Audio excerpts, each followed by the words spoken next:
everyone. In just a second, I'm going to be introducing author Sheila Roberts, and this is our second interview. The first one we did was on her Christmas book, which was so good, and she writes the best books. Look at, I've got it right here. Welcome to Moonlight Harbor. It was really, really good. I can't wait to talk to her about this. It's about a woman, Jenna, who's going through a divorce, and get to go through the whole process with her. But it is one of those books that I just like to cuddle up with on a Sunday morning and not get out of bed, get breakfast in bed maybe. But anyway, here is Sheila.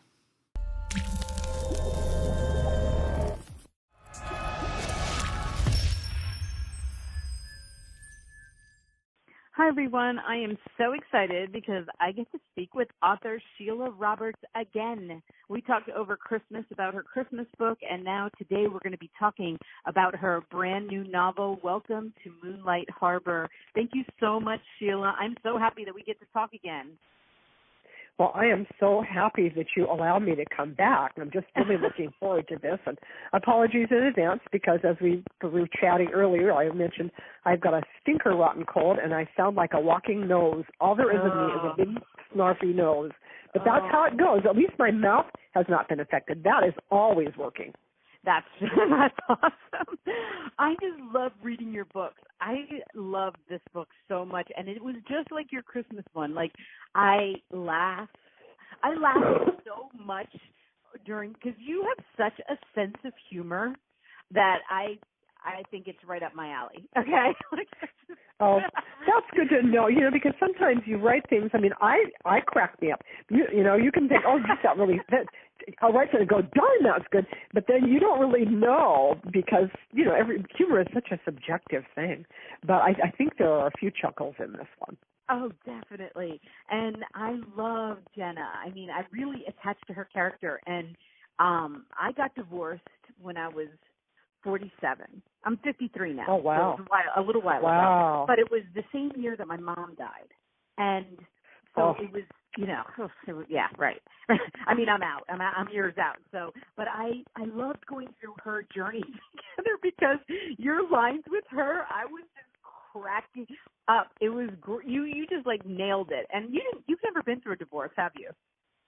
No, I haven't. I've been happily married, well, pretty much, except for the few times when I was drinking for like about 1 million years. We've just been, we've had a great marriage. But so it's like, I mean, I've seen enough of obviously had some friends that have walked through this with, but, no. So I'm just, trying to imagine this poor woman, I know what I would feel like if I was going through one, but that doesn't mean you nail it. It's, and it's a hard thing to go through. My heart goes out to anyone who's going through that. I've got a couple of friends right now who are going through severe marriage problems, and it's so frustrating when you watch your friends going through this, and it's kind of like childbirth. You're kind of in it alone. Your friends can be there, they can be trying to help, but in the end, it is you who has to fight that battle. And it's important to have your friends there, though, for support. To just so you go to your corner and they kind of wipe the blood off you and say, you can do this, you're okay, we're going to get you through this. But it can be a lonely battle, I think. Definitely, and especially with children involved. And she did have her daughter involved, but I did have friends who had been through it. And I remember one, because I had children, teenagers at home, and I called one of my friends and I said, I just want to go to the nearest airport and take the first flight. Like, I don't care where it goes to, just the first one. I walked up, and they were like, yes, that's part of it. And I was like, okay, good. Because I really thought I was losing it. Like, I thought it was me. And, and to hear them say, yes, that's a stage. Just breathe through, wow. Just do what and that's what I loved, like how you had each one of these chapters like to-do lists. Like, I swear, going to the grocery store on some days were about all I could do. And that was and if I did it successfully and I made it out without running into anybody that I had to explain my life to, and made it home, it was like one of the things I accomplished that day. And so I loved how you did that. I love that. It was perfect. Well, I've got to tell you a funny story. Well, it's funny in retrospect. At the time, I think, oh my gosh, I think when we're stressed, you just do you're just not even aware of what is going on. And we had our first child was born severely handicapped. And I remember I went to the grocery store one time, and I was juggling a lot of things. We not only had that, then we had the baby, and then we adopted a 3.5-year-old. And I remember one time thinking, I'm going to lose my mind. What was I thinking? What am I doing? But anyway, I had to go to the store one time and I took our little handicapped daughter. I had her in a little stroller, and I had that set at the side of the car, and I loaded all the groceries, and I got in the car, and I drove off, and I was on the freeway and went, ah! The baby! It was like raising Arizona, where it's like all of a sudden, the baby, where's the baby? Screeched back to there she was, right where I left her, But I thought, oh my gosh, am I a little stressed or what? That I just didn't even think to load up my daughter. What is wrong with me? So, oh gosh, the things you do. But again, isn't it amazing what we get through? Yeah, when you're not sane. Yeah. It is, right, because you aren't awake, like you're not totally awake. And even, I feel like I slept through the first couple of years of my divorce. I mean, it really is that traumatic, and especially when you do have children that you're trying to deal with. And I almost went through exactly the same thing that she did. Not quite, but I just want to read everybody this line. I have lots of these quotes. We'll get through them. But the first one that made me laugh, and this is only on page, 11. And she was like describing, so his name is Damien Petite, handsome, charming, wrapped. And I was like, right, like you're like, like, because she was thinking about like the things that she liked about him, and when you go back there, and then you think about what he is now, and you're like, ugh, I did think he was that, didn't I? I really did. I really thought those things. Well, you just don't always know, and sometimes people change. Someone starts out a certain way, and then as life goes on, they change. And there's nothing you can do about that except for make sure that you're okay. Right, and a lot of people, and maybe you can tell me if this is true because I won't know, but people who have stayed married a long time, I've asked a couple of women, and I'm like, so what did you do right? Like, what did you do right in your life? And they're like, you know what, 90% luck. And, they'll be like, either I didn't want to leave when he wanted to leave, or he didn't. She's like, it never happened at the same time, so we got through it. Yeah, and I think that's part of it. For us, it was definitely a case of, every marriage has problems. There is not a marriage on the face of the earth where you don't at one time look at the other person and say, why the heck am I with you? But I think I think my secret is always you go back and you look at that person's good qualities and what drew you to them in the first place. And my husband really is a treasure. And then you just get through it. And we've gone through some really traumatic things together that actually brought us closer. Like I said, with having one of my children being handicapped, we had another big trauma in our family with one of our other daughters when she was older. And every time we went through something like that, and then, of course, the latest was in 2013, I had uterine cancer, and he was just my hero. And so you go through these little things, and they just, I think those are things that pull you closer. So I guess my thought on that, and not that everybody can do it, but if you can just hang in there through the tough times, I think then eventually it gets better. It's just the problem is that sometimes it's hard to hang in there. Well, I do feel and sometimes it just doesn't work. It's not always, and there's no guilt. This is to anybody out there who's listening who's divorced. No guilt. Sometimes this happens. It's just, it is what it is, and you have to move on. Right, and I do think there's a lot of pride. When I can now, because it's been a couple of years, I can look back and think, there were times, because my mom was dying. I was dealing with, her. And that's a lot. It was really, really, she was dying of cancer. It was very quick but slow. You know what I mean? Like it was quick, but it was slow when you're going through it. And and then it's like if the other person doesn't want to pick up the slack, or like the pride gets in the way, and then they're it's difficult, because like you said, when you go through the traumatic times, it's either going to drive you together or it's not, and sometimes it just doesn't. But I just really related to her. I just thought that you made it, and you made it about like her. What I loved the most about her story was that it was about her. It wasn't about like, oh, she went and found this gorgeous guy and he came and he saved her and they lived happily ever after. Like, it was so much more real for me. like what I've had to do since my divorce, and relating to like, okay, so the knight in shining armor person that's going to come and save me and make all my children okay, and make that's just not going to happen. I mean, she worked and she held on to her, she held on to that little bit of hope that her family members were giving her. And it's just I was like, you know what, this would be a book for me that if I had like a rainy Sunday, I would just stay in bed and read this book. It would be that kind of book for me, and I love those books. I really do. So I'm so happy that you made her like she was, that it was about her getting through it,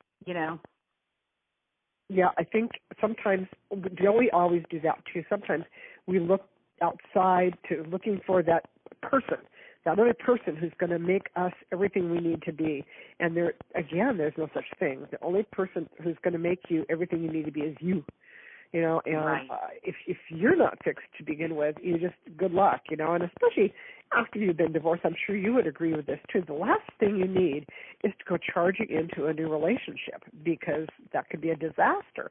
And obviously she's got men in her life that are interested in her, right. in her new town, and eventually, she will, have her happy ending and find true love. But first I felt like she needed to learn to stand on her own 2 feet. Yes. Yeah, absolutely. I mean, and I know women, that go running right to a serious relationship because it seems like it takes the pain away. But yeah. I do believe that if you take a minute to yourself, and I did get that advice from other women too, that said, fine, go out with people, that's fine. Don't get married, don't get married next year. Don't make any rash. Don't do anything. Yes. Yeah, what is that saying? Marry in haste, repent at leisure. So you just take your time. And I love that her mom tells her every storm brings a rainbow. And it's kind of like the theme, of this, I feel like, because she kind of holds on to that.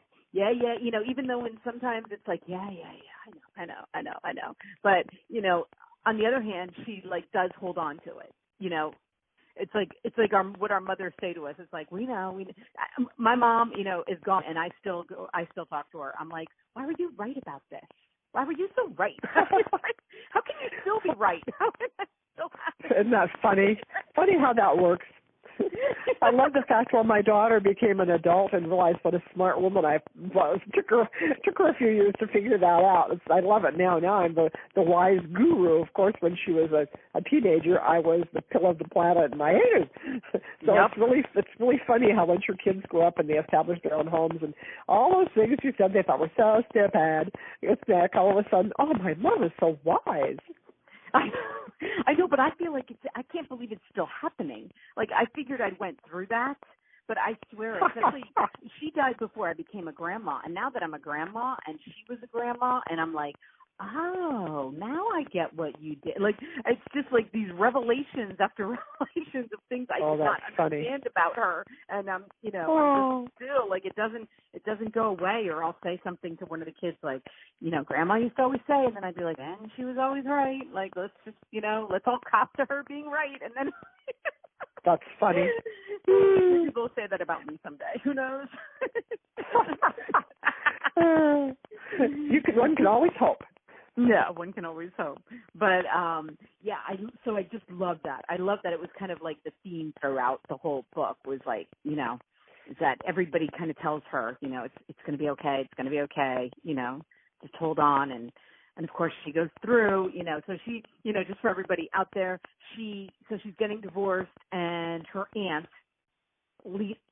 I was going to say gives it to her, but kind of has her running this, resort at the beach, Driftwood Inn, and she thinks she's going to walk in and it's going to be perfect, and she's just going to run this it's going to be this perfect resort that's already established, and she finds out that's not the case, and she has to make it that way herself and learn a lot of things along the way, and that's what I loved about it. Well, I think it would kind of ran parallel with her own life. She's rebuilding this little vintage motel while she's rebuilding her life, and The other thing I liked about it, too, with all her trials and tribulations that she goes through when she's in her new home, was that eventually having the community come together to support her. And I just thought that was a really fun thing to be able to do, because I don't know. I just think it's really important when we all pull together to help each other. And I think that makes things really special when it's a team effort. Everybody comes together to help someone who's struggling. Yeah, and I love that. I never even thought about that she was rebuilding a place as she was rebuilding herself. I love that. And, of course, okay, so she's dealing with her daughter, Sabrina, who is like 14 or 15, I want to say. Yeah, 14. Yeah, which, anybody who's had 14-year-olds and, they're in that, I mean, when she decides she doesn't want to move, and then she gets there, and then, I was like, and she's trying to figure out her life. And I had that. I have 6 children. Now, I only had 2 of them with me after the divorce, but I do understand, like, what she was going through in trying to make them happy. It's like, you don't even know how to make yourself happy, okay? You're not even sure how to do that, and then you're trying to make a teenager happy, which we know is impossible. Yeah. Which is hard even in the best of circumstances, because there's usually something that makes them unhappy, even when life is almost perfect. Right.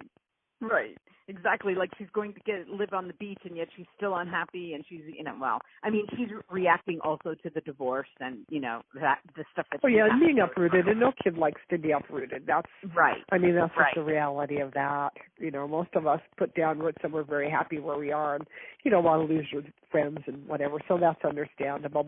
And I don't know if this is anything you did. I've always read and heard, you don't badmouth the ex to the child because you want them to have a good relationship. And so I think that was a fine line that Jenna walked also, because she didn't want her daughter to know what a scumbag Daddy was. And I've seen situations, I saw a situation like this where the mom had done that. She just covered for him so much. But then her daughter did eventually find out that he was a skunk ball, and it was a shock, after the daughter grew older and realized all these things about her dad that mom hadn't wanted to say. So I'm always wondering, well, what is the best way to do that? I don't really know. Right. You never had to. But you did have a great line when you said, except she'd chosen him, so who was really to blame? Because I went through that. I was like, that is such the perfect line, because when I did think about it, I would be like, it's not their fault. I'm the one who thought that, he was going to be a great dad, and he was going to be around, and he was going to, I chose him, and I did it very smart. I thought I was really, really smart about it.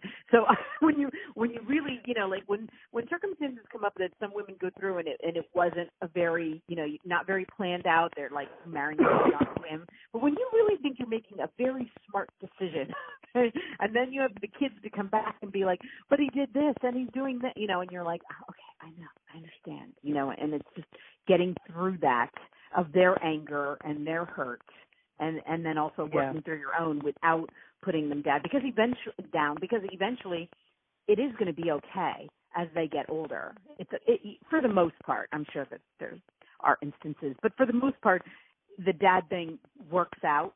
So you got to make sure you don't badmouth, because they will figure it out, in the long run. And I guess it's better they find out than you hurry them into that and bias them, I would think. What do I know?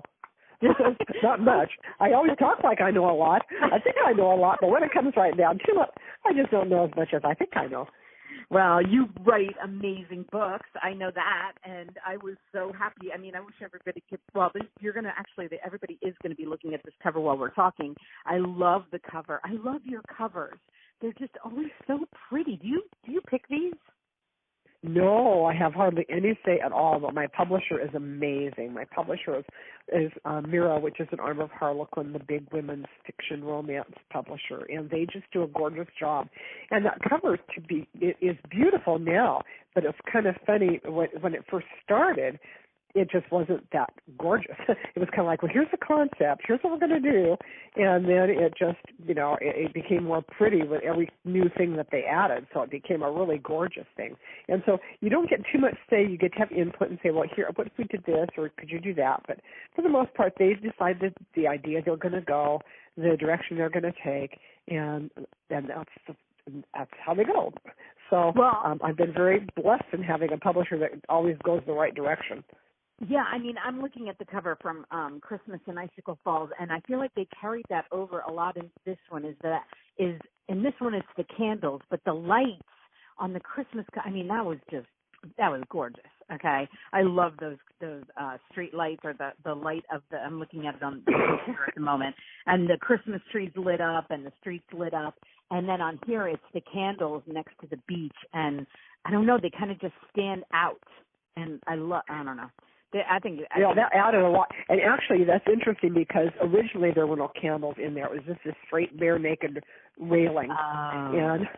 And my agent said, "Can we girly this up just a little bit? How about some candles?" And so that was actually thanks to my agent. So they said, "Okay, yeah, sure, we can add some candles," and I think that made all the difference. And they tweaked the colors a little bit, and I just think it turned out stunning. It's just such a pretty book cover. I'm really happy with it. Yes, it really is, and I will be giving away my signed copy here for everybody. But okay, so you did the Christmas one, and now we got this one, and this is kind of a springy summer one because we're going into the beach. So what are you writing now? Well, this is the launch for a new series, so we're going to have several books, hopefully, about Moonlight Harbor, and I've already turned in the one for Christmas, which will be, what's the final title? Winter at the Beach.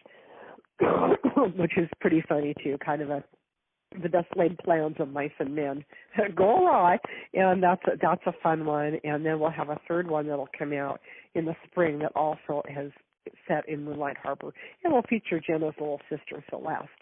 So I'm having a lot of fun with this new series. It's just, I love the beach, and it's based loosely on the town of Ocean Shores, where we have a little beach place, and it's just a fun, funky town on the Washington coast. There is, I think I mentioned in the book that there's this crazy gift shop that's like a shark's mouth that you go in, and there actually is a place like that. Ocean Shores is called Sharky's, and it's this big, huge open shark mouth that you have to walk through to go into the souvenir shop. It's so funky. And the whole town is like that. It's just all this fun, funky little thing. So, and of course you have the beach, and how can you not like being at the beach? You know, it's just the best place to go.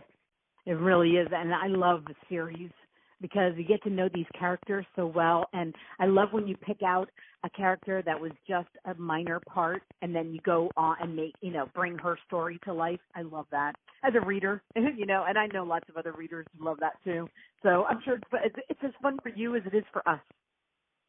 Well, that's good to know. I got to say, my favorite minor character in the whole book is Jolly Roger the parrot. I just love Jolly Roger.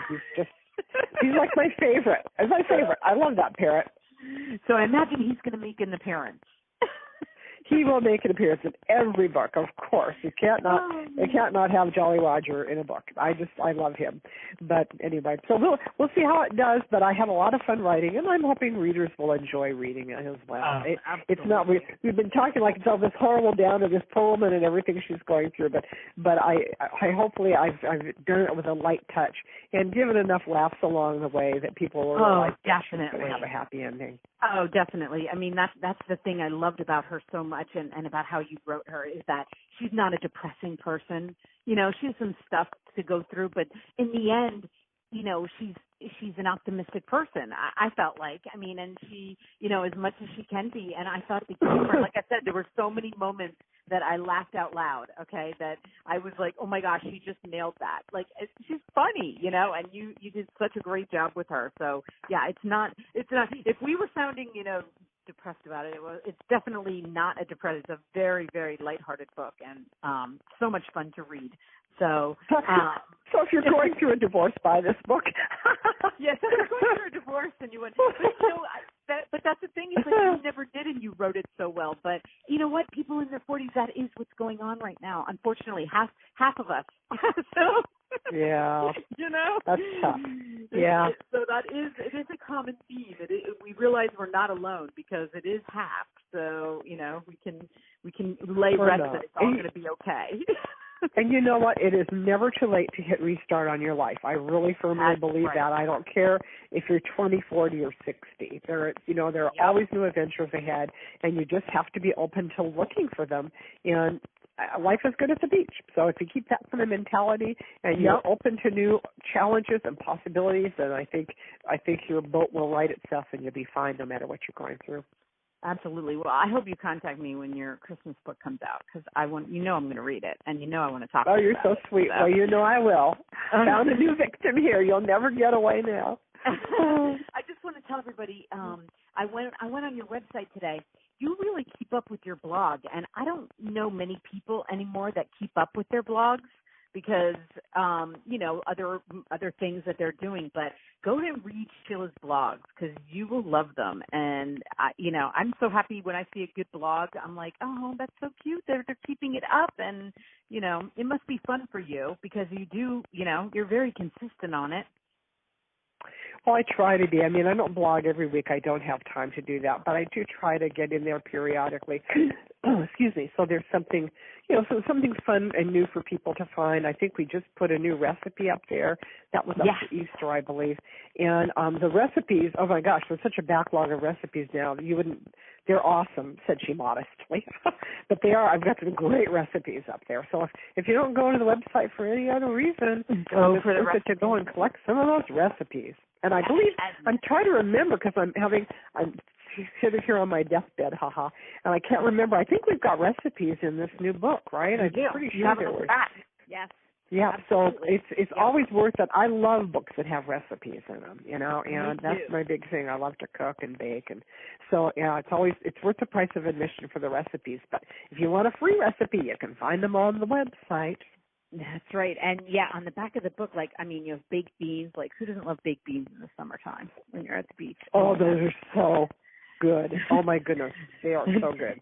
And, everybody likes to try everybody else's, recipe to see if they can, what they can do with it. And so I love a good recipe. I am addicted to recipes, especially now that it's so easy to get them online too. And I'm looking at this Easter egg, the Easter surprise cupcakes. I'm like, oh, this is looking really good. So. Oh, yeah. That's a fun thing to do if you've got, grandkids. Yeah. If you've got kids or grandkids, that's a fun one to try and make because they can help make it, and then it's really fun when they eat it, and there's a little candy inside. So, that's a really fun recipe to do. That looks great. Well, thank you so much, Sheila. I'm going to have all of her links. I will have the Amazon link to her brand new book. It is coming out. We're talking in the week that it is coming out, so you will be able to go there and get it. I'm sure you can even pre-order it if that comes out the day before. If I get this out, who knows, whichever day, but I'm sure it's right there. So everybody go get this book. I'm so grateful that I got to read it. Thank you so much, Sheila. Well, again, thank you so much for having me, Michelle. I really appreciate it. It's been delightful talking to you as always. And I hope you feel well. All positive thoughts sending your way. Okay, feeling better. Thank you. Oh, thank you so much. Okay, we'll talk to you soon. All righty, bye.